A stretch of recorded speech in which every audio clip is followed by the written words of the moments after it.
It now being 4 o'clock, declare the meeting of the Housing Authority open. Sir. Good to see you. Good to... Happy New Year, man. And you? Happy New Year. Yeah. Oh, I guess that's true. We'll see about that. Yeah, okay. These are uncertain times. Oh, yes, it is. Anyway. Uncertain. So, let's start this one as we usually do with the Pledge of Allegiance, please, gentlemen, and TV. I pledge allegiance to the flag of the United States of America and to the republic for which it stands, one nation, Under God, indivisible, with liberty and justice for all. And we have had the habit, which I'm rather fond of having some sort of a liaison with the Almighty, handled by Mr. Shearer. Would you please? Okay.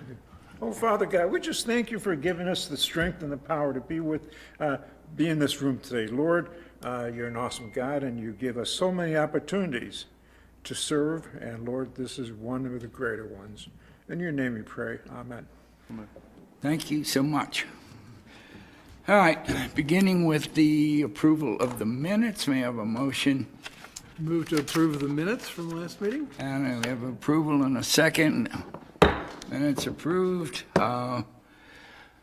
Public comment, is there any?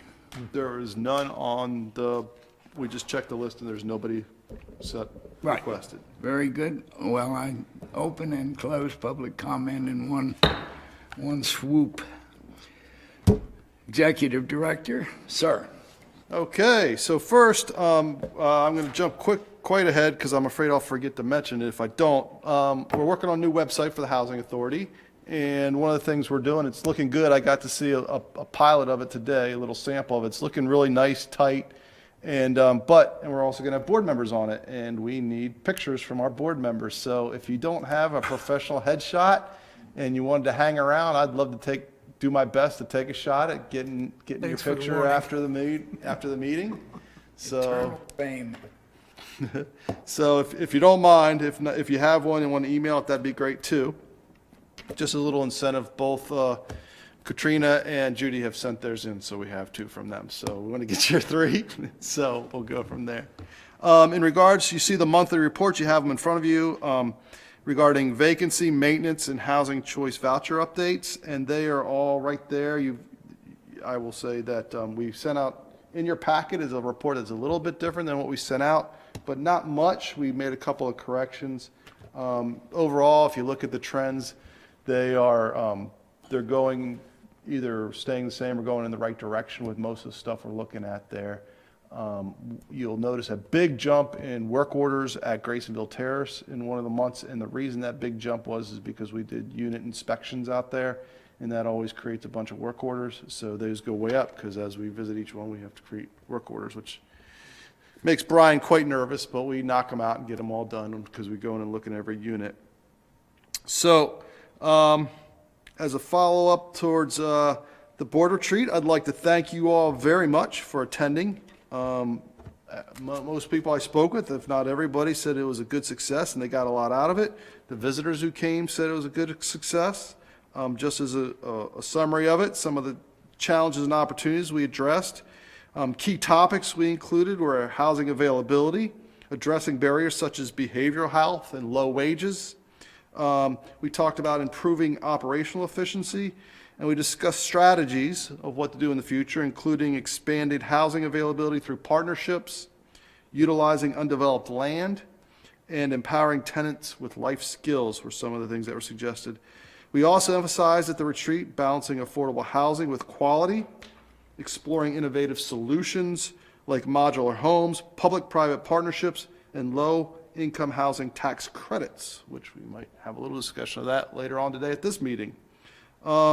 Some of that we started hashing out and looking at our goals for the next 5 to 10 years, and although they're just kind of roughed out right now, we looked at topics such as fostering a healthy community, increasing home ownership opportunities, and strengthening our existing developments such as Fisher Manor and Graysonville Terrace.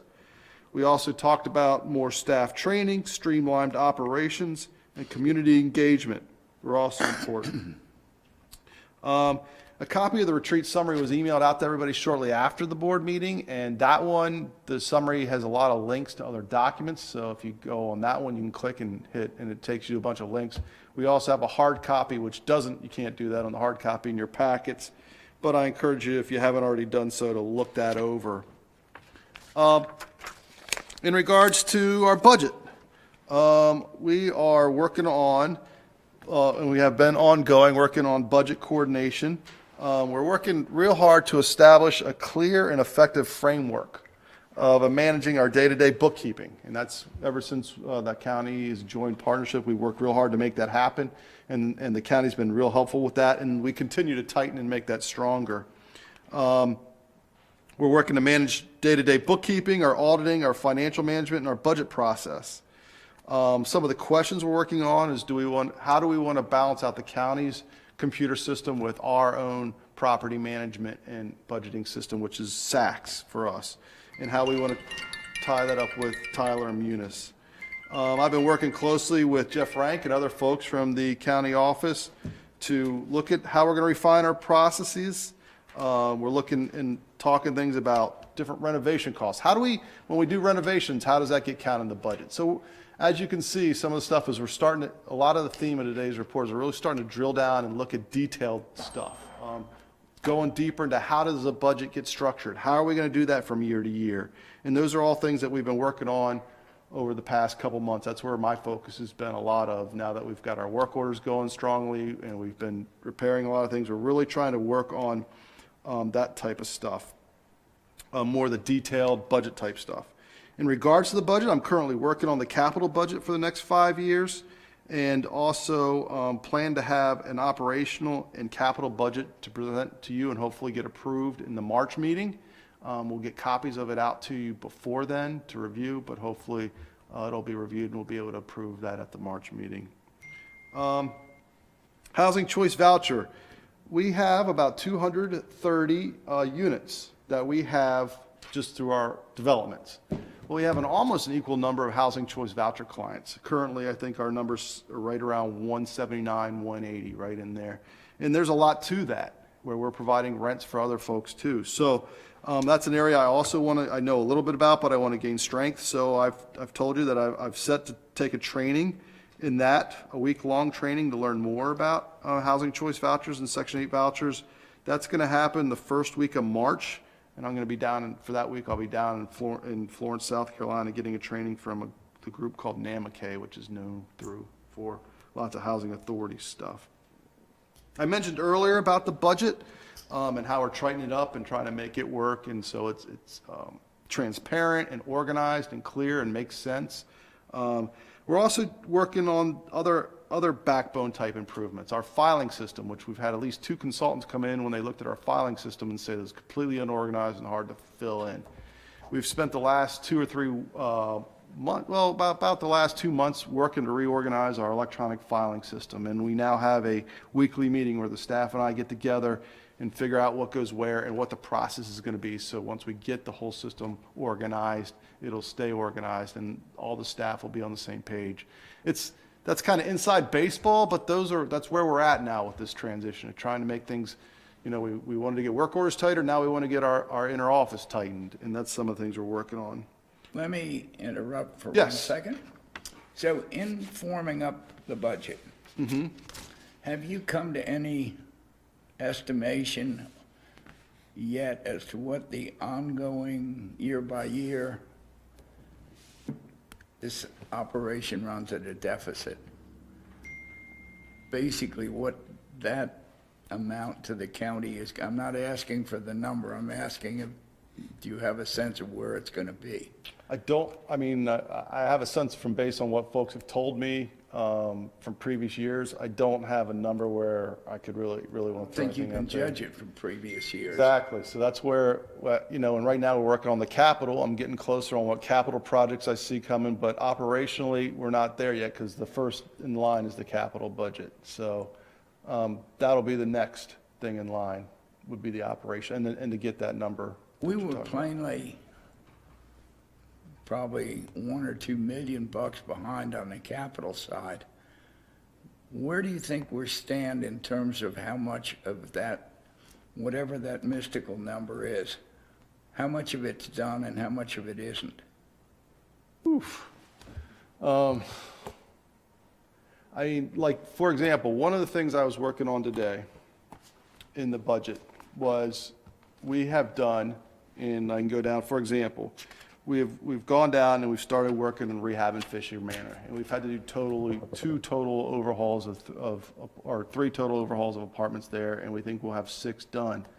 And we estimate those to be at about $35,000 per unit to overhaul them. Yeah. So, and we're thinking now we're gonna try, and we have 25 units over there. Right. So that's just one development. And at Fisher Manor, because there's some safety issues, we plan to go forward with those. And that's gonna be an issue that we can get those all, the plan right now, back of the napkin is to knock those out over the next 3 years. That hopefully we'll have them all rehabbed over the next 3 years as we decide what long-term we want to do with Fisher Manor. Then there's a similar cost, not quite as high at all our other developments, but it's not necessary that we kind of go year to year. We're planning to rehab units as necessary as people move out, and then rehab those units. So those will be 2 to 3, 2 to 4 units a year at each development, total rehabs, at a lesser price of about 20 grand. Now, these are all independent of our 2 big operations, which are Terrapin and Foxtown. No, we've built in rehabs of theirs also, but we're looking at long-term costs for them too. I'm not aware of any specific large deficits at either one of those. You may be. Well, do you mean deficits or projects that need to be done? Is there a difference?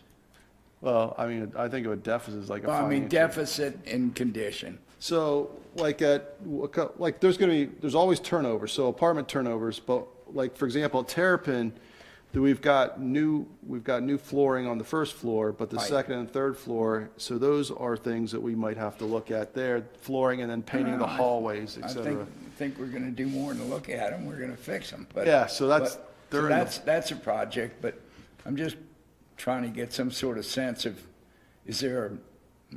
what don't I know about that building, or what doesn't this commission know about that building? So those, I mean, right now at Terrapin, what do we have is we have the common area repairing and painting, the full unit remodels, of which we plan to do about 4 a year when Right. people move out, and we plan to replace the flooring on the second and third floor. So those are the 3 that we Right. have And on. would you do the same for Foxtown? Foxtown, all the hallways have been done, but Foxtown, right now, it's in pretty good shape, but Foxtown, we have mostly for large capital projects, we just have a full unit remodel of about, we're gonna do 2 to 4 of those every year when people move out, is what we estimate. In terms of both the utilities, and by that I mean washing machines, sinks, is that something we're gonna have to basically renew in the next one? Do we have any major structural issues coming up in that regard? Other than Fisher, no. Graysonville Terrace is gonna need a new roof. It's already behind it, so we've got that we've got to look at. Right. We've got a parking lot that needs to be repaved out at Riverside. Right. We have, so I've told you about Fisher, let's see. Roof replacement, and we got a couple of full units we want to do there, and we've estimated about, those are a little more expensive because they're a little older, but we're going to do about 4 annually at Graceville Terrace. So that's where we are on that one right now. And then we've got our scattered sites. We've remodeled 3 of those. Right. And we want to do about 1 of those a year going forward. Yeah, those seem to me to be fairly comprehensible. What I wouldn't want to have sneak up on us was something where we had to change out all the AC heating units in Terrapin or Foxtown, where you've got literally a couple of hundred. Right. Well, I mean, when we build into the Foxtown remodels, we build in that every 3rd unit we turn is probably going to need a new unit. So that, and these are estimates of where we're getting tighter, but we'll see what it is as it gets closer, we learn more. But we're estimating with every unit turnover, there's gonna be about, the third one's gonna need a new PTAC unit. Right. So that's kind of how we're doing it right now. So as that develops, just this year, get to Jeffrey with what you think the ongoing is so that we can kind of factor that into the plan. Okay, Because you're going to wind up with some sort of estimate of a structural, ongoing, operating deficit of X hundreds of thousands, and then I'd like to know what the capital end of it is, so we have a sort of bulk number yep. that we understand what this size of this operation is. Are there any bubbles on the horizon that you see there's a, That's exactly the question I was asking. Bubbles? where you see all of a sudden a large and unanticipated or anticipated cost that isn't an ongoing? Well, you know, the question, I don't mean to intercede, but like, you know, you could see in 4 years, we needed $1 million roof or something. Right. It's just, we need that kind of in, That's some of the stuff I've been working on just this week to try to get closer to those numbers. I've listed off some of those things. The first thing in line, it would be a roof out at Graysonville Terrace. There might be one soon after that at Terrapin Yeah. Grove. We got to figure out what that, you know. because if there is a big lump like that, what I'd like to do is have it figured into our capital plan, the county capital plan. Yes. So that even if it isn't hitting this year, it's kind of amortized out. Yes, I agree. That's exactly what I'm working on as we speak. Okay, Yeah. super. Thank you so much. Answers my question. Okay. So we got as far as Brian and I were talking often about as we were doing other types of planning that we hope that, you know, with the way the weather has changed over all these years, et cetera, that we wouldn't have a major snowfall. At least let us get kind of settled in and learn a little bit. Well, we had a major snowfall in the first year here, but Brian and his staff, along with working with the County Parks and Rec and the County Department of Public Works, were able to really maintain and do a good job, I believe, with the snow for our first snow event. A couple things we noticed, but you know, it was Department of Public Works and the Parks and Recreation made it possible so that we had to keep a couple places clear, but we also made it so that if we got any work orders or calls from the tenants, we would be able to go and respond to that, and that worked really well. So for our first major snowfall, that seemed to go pretty well, and the little follow-up trick on Saturday morning, we did all right with that too. So let us ask the question. Uh-huh. Since this body doesn't own any equipment of its own moving snow, is it DPW? Is it Parks? Or are you contracted out? Who pushes snow? So what we have is, well, we do have a couple snow blowers, but what we have is Brian participates with the county snow plan. And so, they've got a long list of schools, counties, other agencies and things that are get shoveled out and the priorities they are. And the priority list depends on whether schools are open or closed.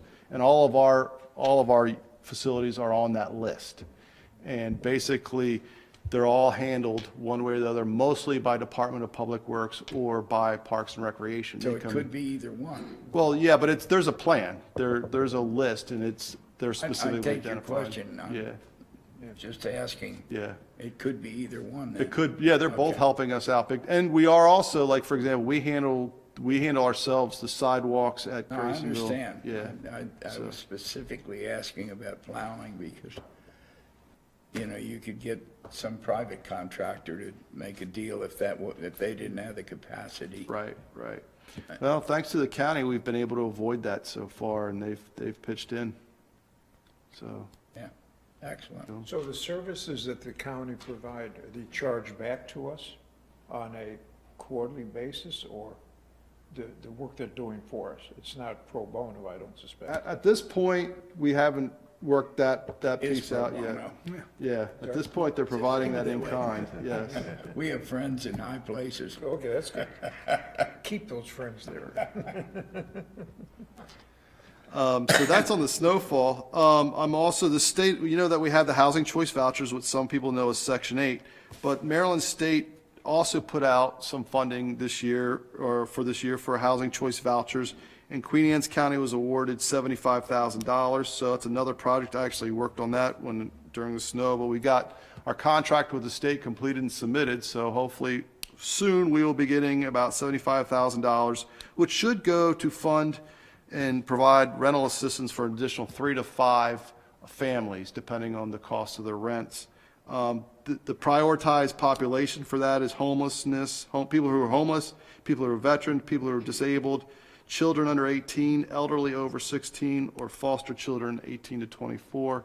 These are all people that are already on our housing choice voucher waiting list. We will pull them off, and then through and we'll find out who would like to be considered, and then we'll kind of do it as kind of a lottery. We'll pick 3, and then if we have any room, we'll pick more after that. So that's coming up. Housing Authority website, I already let you know that's coming up. The idea is to make that nice and easy, clean, nice, easy to use, where people can look at where they are on the waiting list, make their rent payments, make maintenance requests on that. So that's all good news there. We foresee that coming, and if you guys don't mind, if we can hang around and get your picture so we can put it on there so when it's brought up online. So I'm reviewing that with staff. We had a meeting on it, so it's coming down to the final launch on that one. So I believe, unless you guys have any other questions, that's everything I had planned for my executive director's report. I don't have any. Thank you.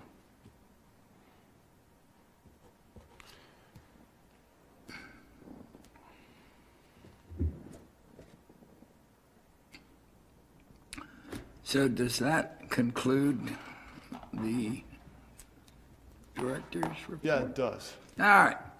So here we are at old business, which is also your province, sir. All right, so the board authorized me to go negotiate the sale of our admin office at the last meeting, and I'm pleased to report that we are in the final stages of selling our unit, which is over on Water Street at the Torchio building. So it's under contract for $305,000 with a settlement scheduled on or before April 30th. So that's good news, and I think we were able to get that, and we were able to work in somewhere where the buyer covered the expenses, because it was below the asking, it was below kind of where it appraised at, but we believe with the buyer covering some of the seller's costs and the fact that we didn't have to go out and use a realtor, we were able to save costs so that it's going to come pretty close to what it would have been to begin with. So hopefully as of April 30th, we will have that taken care of. Good. Excellent. So you've been through Fisher Manor improvements? Yes, just a couple quick ones. I told you that we have 3 rehabs of the apartments we've done, and then we plan to do 3 more by the end of the year. And then also additionally, we are in the process of working with an engineering firm to help us get for the decks. We're going to replace the decks on there, and we got to put that out to bid. And to do that, we've got a meeting coming up with REI, who's going to be our engineers, to help us do the bidding process to find a construction firm to handle that. Because due to the estimated price of that, we believe we have to put it out to bid. So our next step is meeting with REI to take that next jump. And other than that, the playground it's been taken down, and we are in the process of designing the new one and bringing it up, so it should have a new playground. Hopefully, the weather's slowing us down probably a little bit, but hopefully by the spring, there'll be a new playground in there. Yeah. Let me inquire, Terry, because of this cold weather, do you have any complaints coming in about cold or any difficulties because it's winter? No, I mean, we had a few calls for some issues with heating or thermostats, and maintenance went right out and took care of them. So, I mean, the buildings are basically good enough that we're not we're hanging in there. We had one also emergency call of a hot water heater going out over the weekend. I think that got taken care of also. Yeah. So No, I was just wondering, you never know with a system like this, if you're getting a sort of crawl of, I don't know, windy windows or whatever whatever the issue might be, so, but nothing like that. nope, not good. Very At good. least there's no fires of this. Right. Yeah. Don't even That's say. not California. So that would get us to new business, and I believe you have something in store. I do. I am pleased to introduce, Tom Aid. He's the principal at Green Street Housing, who will share, he's going to come and talk to us about Housing Authority and our options to explore tax credit rehabilitation and other development projects. Apparently, he's made similar projects to other Housing Authority boards of our group. I don't know if any of you remember that. Mr. Aid's he's been great for me, provide me just technical assistance across the line. He's the one that brought in Slippery Hill, and I believe he's going to talk about some of his recent proposals, including redevelopment strategies for our properties potentially. And he's going to talk about how they leverage low-income housing tax credit financing, structured partnerships, and phased tenant relocation to enhance our property value. So, and I think you guys all received, he's prepared some documents. I sent those out via email, but I've also got hard copies in your packets. So with that, I'll introduce, and Tom, do you mind coming up Yeah. and talking so that you're in the microphone? Thank you for coming. Thanks, Mike. Nice to meet you guys. Yeah, be welcome. Again, Tom Aid with Green Street Housing, Tom, how do you spell that last name? AYD. And so just give you guys a brief background of Green Street. We're located in Salisbury, Maryland. Our whole team operates out of Salisbury. We develop new construction and renovation, what we would call preservation of affordable housing, by buying old properties and bringing them back to life. We do it in Maryland, Delaware, and Virginia. We have being in Salisbury, we've always focused on, we aren't exclusively focused on rural areas, but we have a heavy focus of our portfolio on rural areas. So used to serving small properties and all of the things that go along with being in rural areas versus metro areas and things like that. We do, so when we say we're an affordable housing developer, we kind of handle everything from the initial idea of there's a problem needing solved, which could be there's not enough affordable housing in my town, or I've got a project that's sinking into the ground. We need to do something through really the lease up, through construction and lease up. And when the property management company really becomes the turnkey at that point, they're running everything having to do with the developments. We then switch our hat to an asset management role and manage the management company at that point. And when I say management company, it's not necessarily third party. In some cases, the housing authority has retained their role as the property management company. So we've worked with all sorts of different sorts of owners on redevelopments, some for-profit partners. We've got nonprofit partners that we've worked with. We've got housing authority partners, community action agencies, and so we kind of have a whole. But we would call them clients, partners. They come with the problem, and we help them with the solution. In affordable housing development, what are we really doing? We are finding all of the sources available through the various government programs to solve the problems. And so in the case of your portfolio, now we're getting a little bit more, well, I'll stop. Does anybody have any questions? I would love, this can be as conversational as you guys want. Feel free to stop me at any point. So, okay. They're not Great. shy. I will tell you. Okay, good. Well, just make sure I'm all right with being interrupted. So, anyway, when I look at the housing authority, and we have given a prior proposal 3 years ago or so, I met with the board one time. I had we kind of drove all over the Eastern Shore with Katya, showed her some of our properties that were rehabbed rural housing properties, and got to know a little bit about the portfolio and kind of put some numbers on paper and threw some things around. Obviously, it didn't go anywhere. Didn't need to. Oftentimes, we find these conversations could take a decade for it to come to okay, now we need to go back there. I'll just use a couple of examples. We're working with the Wicomico County Housing Authority right now, and what we're doing a couple of things with them. First, we've been selected as their developer.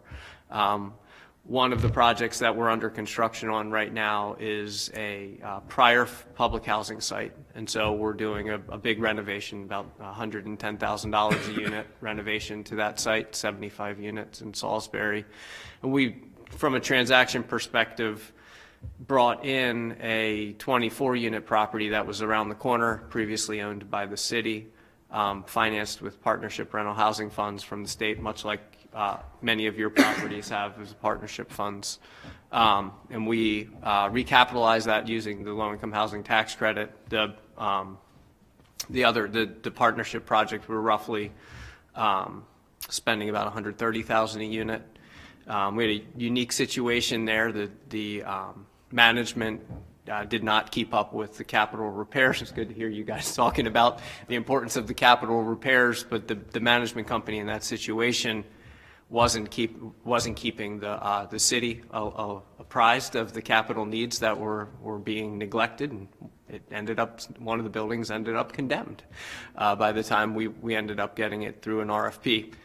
But anyway, we come in, and in that case, and much like what we would do in a scenario with the Housing Authority in Queen Anne's County, is that we would be partners to recapitalize and refinance the ownership and financing of the properties, to use tax-exempt bonds and low-income housing tax credits, other state loan program funds to facilitate capital improvement.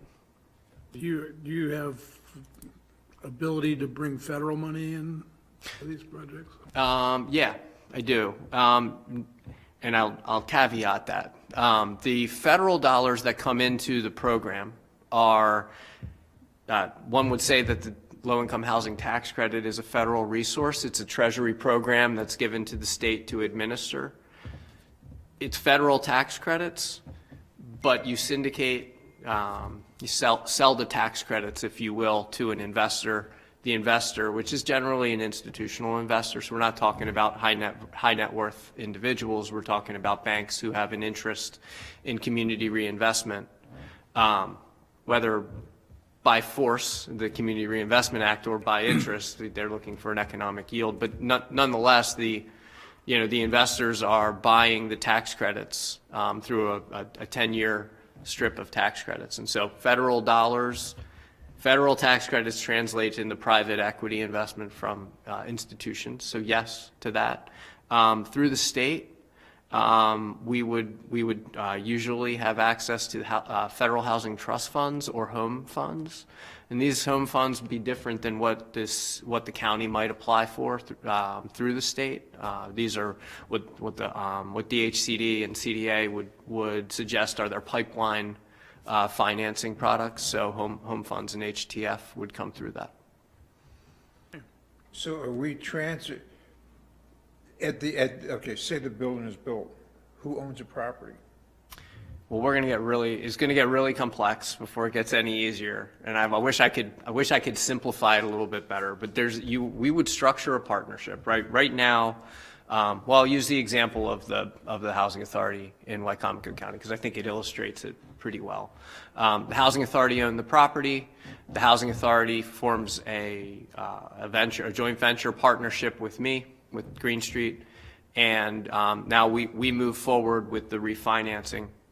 And that entity which we formed to be the owner ends up leasing the buildings and the land from the whoever the fee simple owner is, right? I know in this case that the county owns the land.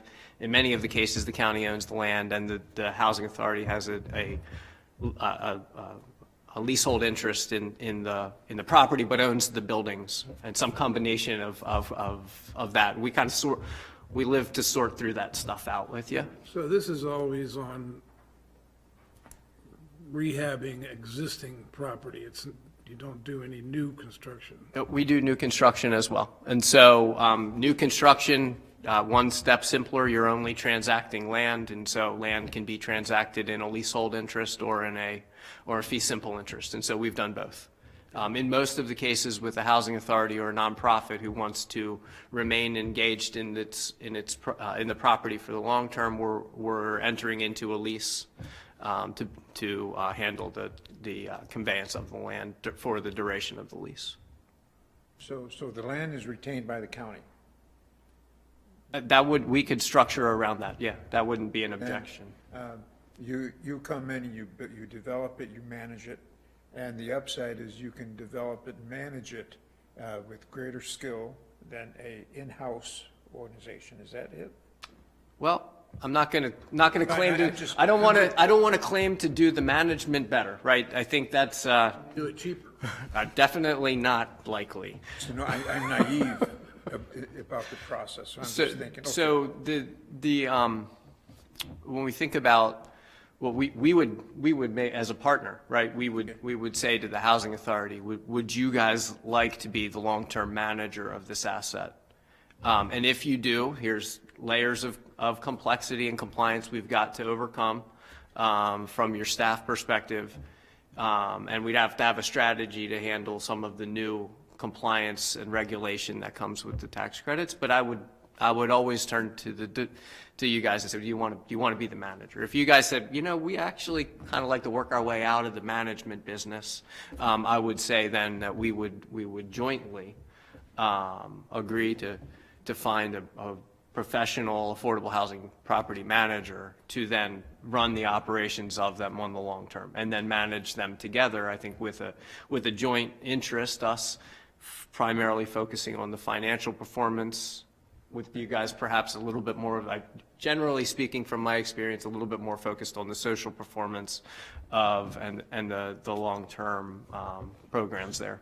So in terms of rent increases, whatnot, does that go through you, or who decides on the rent increases on an annual basis? Great question. So from the perspective of a project that has Maryland DHCD as a lender, when you're in their queue of annual cycles, you're petitioning for a rent increase through the state in the first place. So on that annual ongoing basis, we would be working with the state to increase the rents as appropriate, based upon what's necessary to continue to operate the properties with the appropriate financial performance. Now, the structure of the program doesn't set us up to make these huge cash flow generators. We don't operate with an eye towards maximizing annual cash flow from a distribution and a profit perspective. It's really performance metrics to ensure that the project's remaining healthy. But you're limited to a certain extent by the federal maximum rates. Yeah, so the low-income housing tax credit program and home and HDF and partnership, for that matter, which you're already encumbered by, has maximum rent and income limits.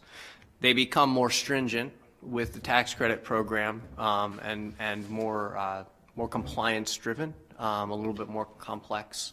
But nonetheless, yeah, we are governed by those. We try to get to the max, or do you find that you're able to keep it below that federal maximum? I would say that depending on the situation and the partnership, we would come at it with different priorities. In some cases, we do approach it with a priority for achieving tax credit maximum if the market can support it. In other cases, we might have a different mandate from a partner that says we're not interested in increasing rents that much. We're interested in providing rents in a certain range because this is our target population. And so in that case, which may be a conversation we would have that, oh yeah, the tax credit rents can go up to here, but our rents are here today. And we would find that place where it's a responsible rent or a tier of rents. We might not have flat rents across the whole portfolio or even a single property. You might have rents at 3 and 7 and 900, depending on the tenant profile and the income characteristics of the residents living there. Interesting. So so this is an introductory call right now, if you will. Okay. And we would get together and we would try to come up with a cafeteria approach that would meet our needs and meet the county's needs and meet your needs. Yes? Yes, you should. So the way we present ourselves in this situation in a partnership with the housing authority is that we really are kind of a turnkey provider for the housing authority of what is the problem? Well, the problem is that the units here have capital needs that are unmet and that there is not a foreseeable way in which the revenues off of the property mixed with the expenses of the property on an ongoing basis are generating excess to fund the capital improvements.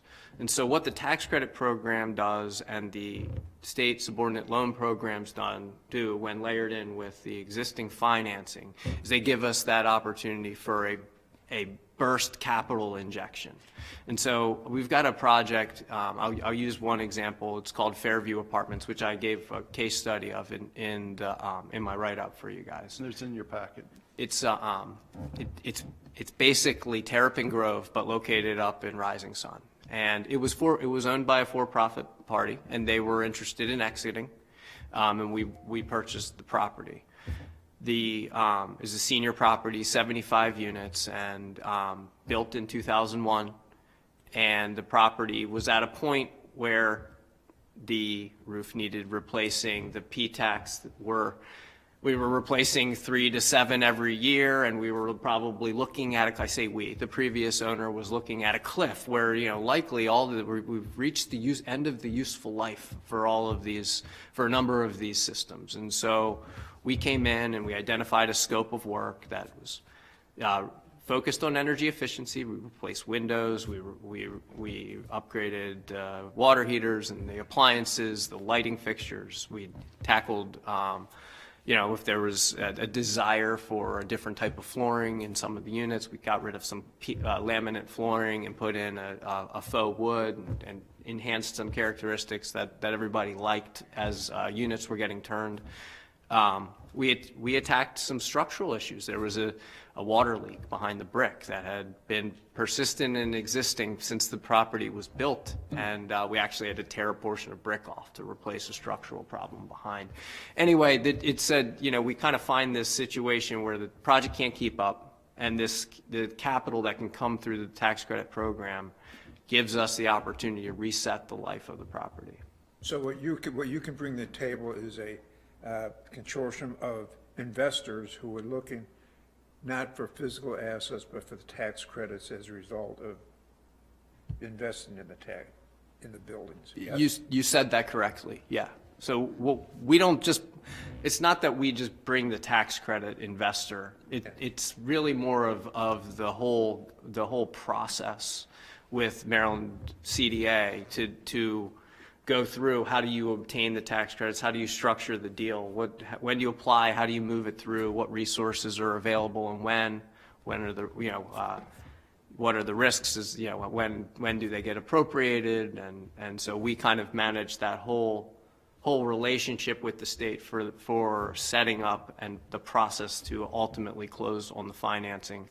We oversee the relationship with the general contractor and the architect to make sure that the scope lines up. In a partnership like this, we would be aligning on scope with the housing authority to ensure that we're hitting all of the priorities of the housing authority. We might have you might have persistent crime challenges that need to be addressed, or persistent annoyances that the tenants just can't stand. We would look to that, and we look to incorporate those types of things, in addition to new amenities to the extent they could exist. You mentioned CDA.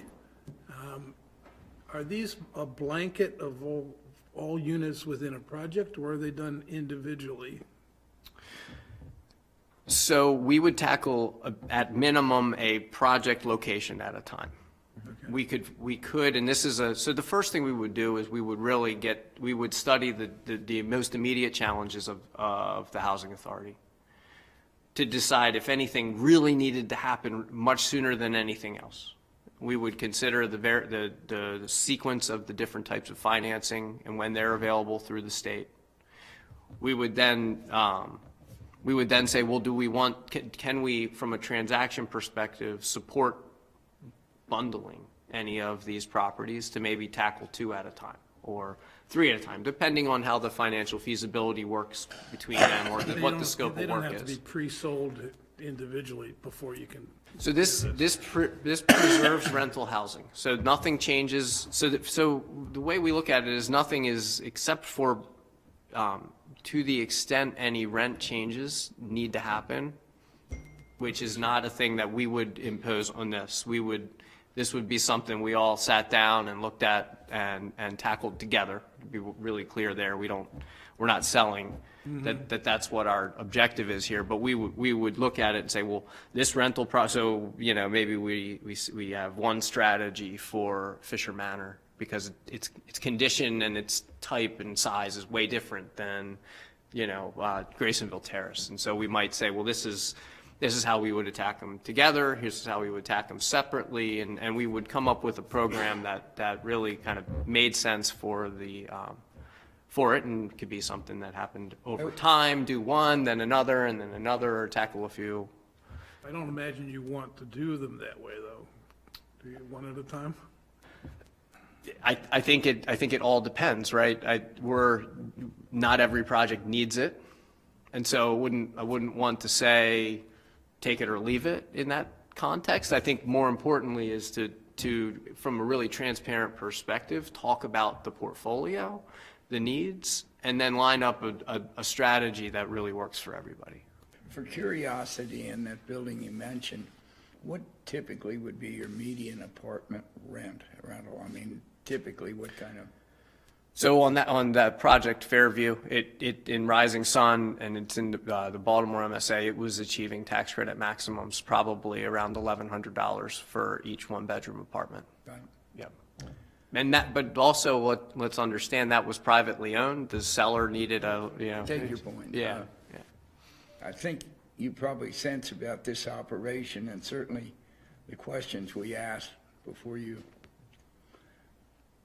The thing, this as an entity, fell into an independent, free-floating existence in space, and capital improvements were not done.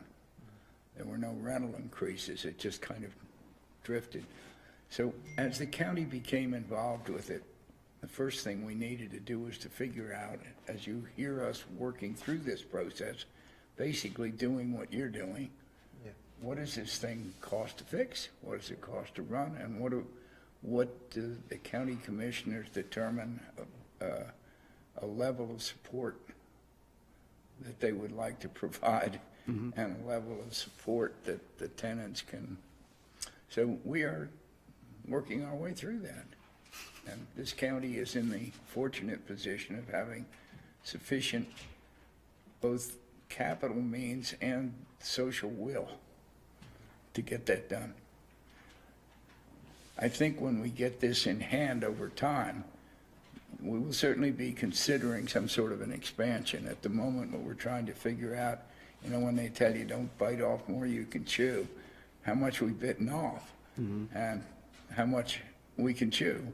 And when we get that in hand and see what the political climate is, then on we go. So you're watching a work in progress here, but it's going along very well thanks to Mr. Clark and our lovely staff. And, so that's where we are, just to be clear about our circumstances. Yep. Is that a fair resume? Fair to me.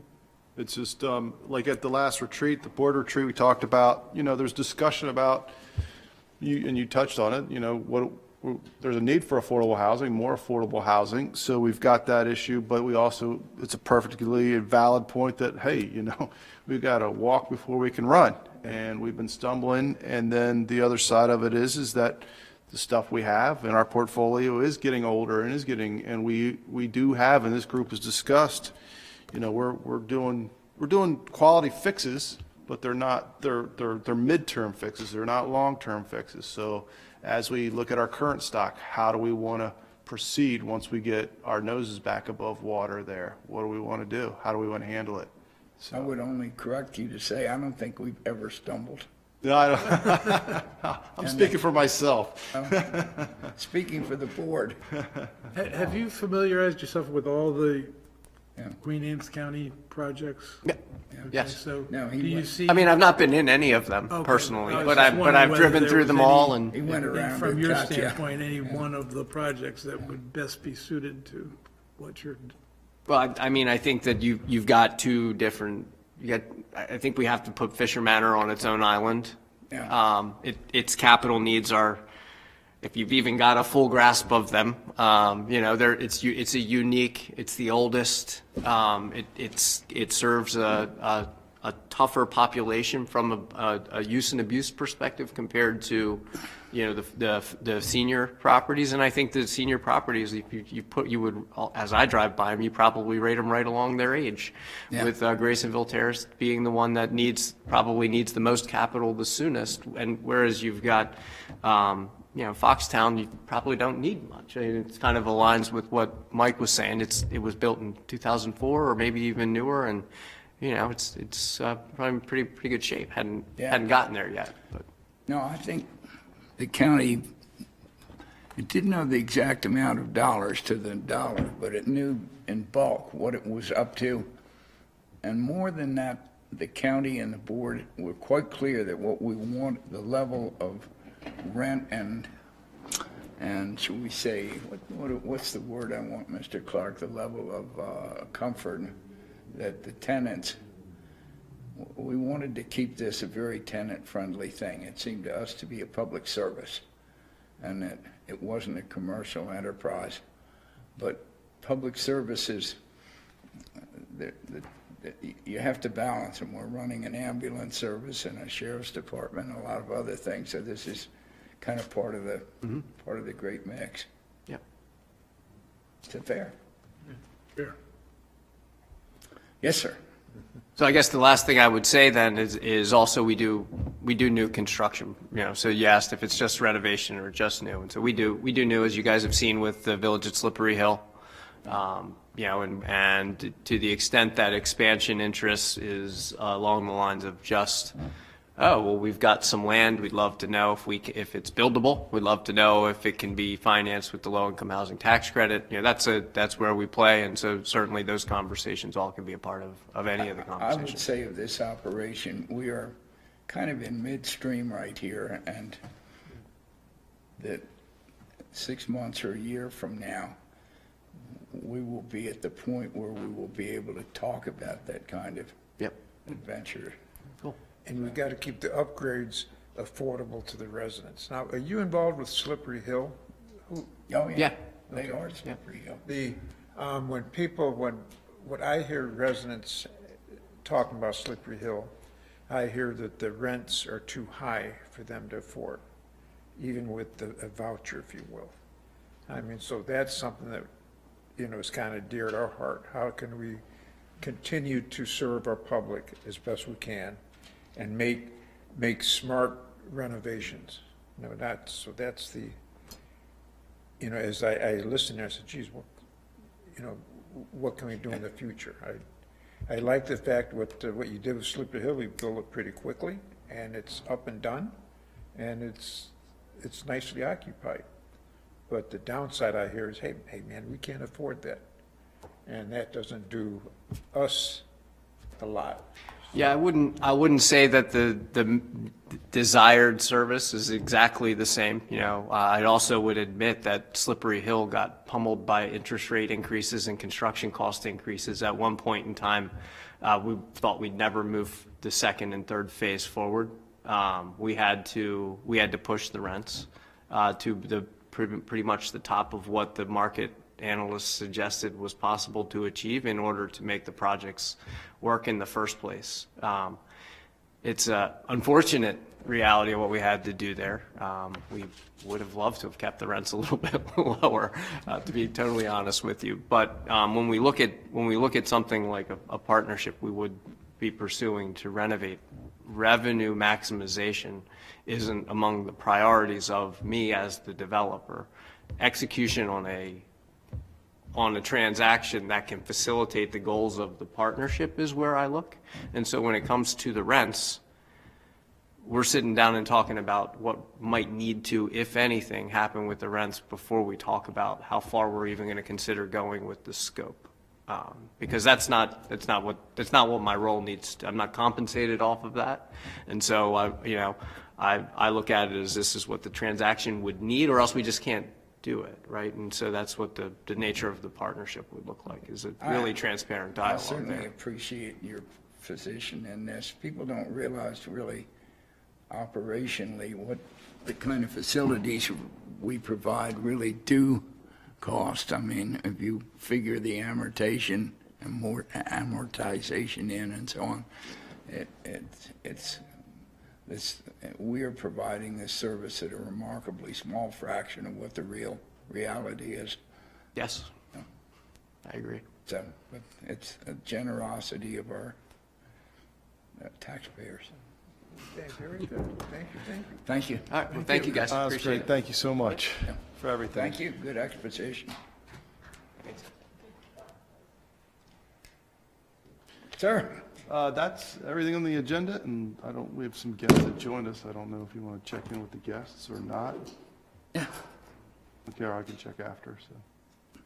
We have a couple of new folks here. If you, anything you want to speak or sing, whatever. Saw your, the announcement for the meeting here, on 19 on Facebook, I think. And, Do you want to come up here and make yourself known? Yeah. Yep, either one, whatever one you want. They move based on your talk. They'll light up wherever you're oh, I talking. see, got it now. Why don't you give your name and, My name is Jim Windgasson. yeah. And this is my partner, Melinda Bell, over here. During the day, we are actually engineers at Northrop Grumman, across the bridge. Oh, But good. our other job off of that is we've been in real estate for quite a while. We've been renting senior properties in Florida for some time. But a few years back, we wound up buying a home here to try to help someone. She was one of our daughter's daycare providers. She was living with her mom, taking care of her. Her mom had had a reverse mortgage. She was unable to get a mortgage. Balloon payment came due. So we actually stepped in to try to help her a few days before the foreclosure, and we've been doing that since 2019. Pardon? We've been renting it back to her, sorry. We've been renting the home back to her since 2019 at a very reduced rate. But she's probably 63 now, I think. I mean, one of my concerns is as time goes forward, I mean, it's about 50% of her take-home pay to pay. It's a small home. It's like a 900 square foot home in Graysonville, nothing fancy. But, it's 50% of her take-home pay, and she's trying to do work on the side, trying to keep up, and, she's having trouble even doing that. So I guess I'd like to learn I haven't done the low-income housing before. This was mostly done to try to help someone. I'd like to learn what resources are there to maybe help with this. See that guy? Yep. So what I'll do is afterwards I can give you my card and we can call and I can figure out exactly. He's the magic. Okay. Yeah. And we actually did a second home. It's not a senior person, but it's a single mom. We're helping her out too. We consider all claimants. Do you have leases for them? You have leases? I do have, there's an existing lease on, well, the home I'm most interested does have a lease. It's still running under it's expired now, but it's still running under its Month to continuation month? phase. Okay. Yeah. Anyway, Thank you. He's- Just looking for some assistance. he's Okay. the guy, and good luck, and glad to help you. Okay, with that, do we have any further remarks, gentlemen? Thank you guys for coming. If I could get your pictures afterwards, hang out and, We do autographs and Shoot pictures. away. all right, we'll do that too. Small fee, yeah. Yeah, probably 10 glossies. All right, believe move I got to, dressed up for this. close the meeting down. I'd like to make a motion to end the meeting. Sure. That's all right. We got a second, I think. Oh, I second it. Yeah. Yeah, absolutely. There we go. Thank you, everybody. Thank you, thank you.